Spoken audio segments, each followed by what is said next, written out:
Hello, my name is Mick Collins. I'm with Tree Consulting, and I practice traditional Western astrology. I focus mainly on the seven traditional planets. And you can head over to sabretreeconsulting.com. Um, and you can schedule an appointment with me if you are looking to understand your chart better or to see what the future has in store for you. Um, Thank you for being here, especially if you are on Patreon and you are paying for these. I appreciate it because the money ends up going towards my nonprofit organization called FAPEN, which is Free and Appropriate Public Education Network. It's still in its developmental stages, and so I'm trying to gain money so I can have a website set up and then be able to do more fundraising. Um, What else? If you would like to leave me a little tip, you can head over to Venmo or Coffee, and then this is up on Patreon now, and it'll be up for the YouTube people. So hello, YouTube people. That is coming on January 29th. Um, this reading is for Leos. Hello, Leos. We are going to be going over the February ingresses, which means it is all of the planets and how they are moving into new signs for the month of February. And the first transit that happens is on Monday, February 5th, and that is Mercury moving into Aquarius. Know that as of today is January 18th. Mercury has been flying through signs now because we are now past the shadow period from the last Mercury retrograde. And he's kind of zooming through everything because he's only in Aquarius for a little over 2.5 weeks. On February 23rd, he moves into Pisces. And then on March 9th, he's moving into Aries. And so he's just kind of zooming through everything. But he's also very close to the sun right now. So his power is what's called combust. It's not allowing him to communicate or rule over communication, technology, and whatnot in the way that he would if he was further away, 15 degrees further away from the sun. Um, and so what we have right now is um, for you. Are you looking at your relationships with a new light because of how it's affecting your career or public image? It's okay to feel some type of way if the red flags are now waving freely. Talk it out because while your new routines are helping your career, it might be turning you into a workaholic. So be mindful of that.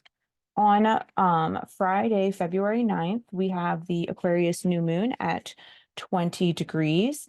And for you, Leo, really think about this partnership and how you want it to go over the next 6 months. You shouldn't have to prove to them how your career, um, how your career and new work routine is important to you and worthy of them honoring your time. But sometimes you need to leave them be to give them enough rope to tangle themselves in. Okay. So a lot of times when you're in a relationship or when we're looking at that second house or you're looking at that eighth house of other people's resources or your partner's resources, one of the resources is time. Like you can have money to do things. Like if you are poor or just below middle class, and they're like, you have to do this work on your own because you can't hire somebody else to do it for you, right? You still need to be able to have time off or the energy when you have the time off to do those tasks. And if someone you are working with who is your partner or it's your romantic relationship, if they are sucking your time to do things that are not your responsibility and they're taking your time as their time, then that's a problem. Okay. Um, on Tuesday, February 13th, we have Mars moving into Aquarius and joining the party. Um, That need to prove your needs to your partner is taking off in an emotional capacity, and maybe uh, let easier workload be your concern or your concentration until the red haze passes over. Like, don't be too like be angry, feel how you want to feel, but switching gears and not worrying about being able to control somebody else. You can't control somebody. Like, you can't make them realize things. It doesn't work. Um Now, letting you know, on Valentine's Day, Mars is meeting up with Pluto. I don't usually concentrate on the outer planets, and Pluto is an outer planet, so um, things might be unearthed.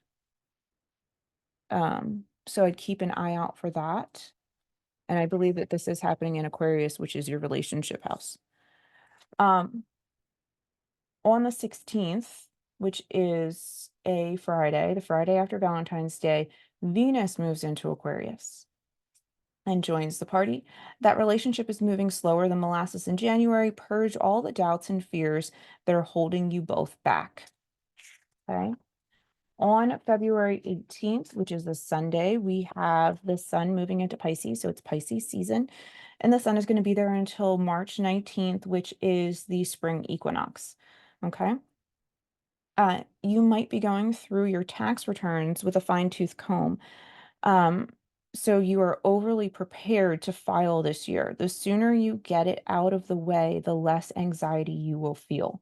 Also, I would do it now because once Mercury also enters into Pisces on the 23rd, and because it's there until the 9th, if you do all of your tax stuff now, then while Mercury is in Pisces, you don't have to worry about it being all muddled. And then you'll be set and everything will be done. So you're not scrambling once Mercury goes into Aries. Okay. Um, so on the 23rd, like I said, Mercury is in Pisces. Mercury doesn't like being in Pisces. This is where where Mercury is fallen. Okay. And so what that means is that it's the opposite sign of where it has its power. Um, it's exalted in Virgo, which is its own sign. Um, and so this could mean wishy-washy communication style or an overabundance of words that don't mean anything. Being able to talk in a circle. Um, those people who are able to um use a lot of words, but those words don't actually mean anything. They're just talking. That is like that. Politicians sometimes can be very Mercury in Pisces. Um, when it comes down to it, like I said, Mercury is also combust right now. So it's not only is it not having power because it's in a sign it doesn't like to be in, but it's also so close to the sun that it's very much like when you have somebody who's standing on a stage, a musician standing on a stage, and the house lights are up, and they can only see that first view of people. They can't see everyone behind. Um, that's what that's like. So those tax forms you were working on, put them down. Don't go submitting them right now. It's not going to make it. Wait until 3/9, please, and thank you. March 9th. Wait until then. I would probably give it an extra day and wait until like March 10th. Um, on the 24th, which is a Saturday, this is the last big event of the month. We have the Virgo full moon. So this is going to be a summary of the last 6 months and what you started at the Virgo new moon. Okay. Because it's cyclical, it's a cycle, and it's approximately a 6-month cycle that is happening. And for you, Leo, whatever strategy to put more money in your pocket has people very happy to part with theirs, enjoy it while it lasts. Okay. So that's everything I have about the ingresses in the new moon, full moon, for you for the month of February. Um, all of this will be up on the YouTube channel on the 29th of January. And then for March, all of March's information will be up on Patreon on February 13th, which is Tuesday. I normally release things on Mondays, but Monday, February 12th it's President's Day and my kids are going to be home. And so that means havoc and mayhem over here. Um, Once again, thank you for being here. If you like my work, please leave me a little tip if you have it over at Venmo, or you can join Patreon for like $1 a month. That would be helpful because, like I said, all of the money that I make is going to be going into my nonprofit organization for special education advocacy. So I will see you next month. Make it a good month and know that you're worthy of all of the good things that are coming your way.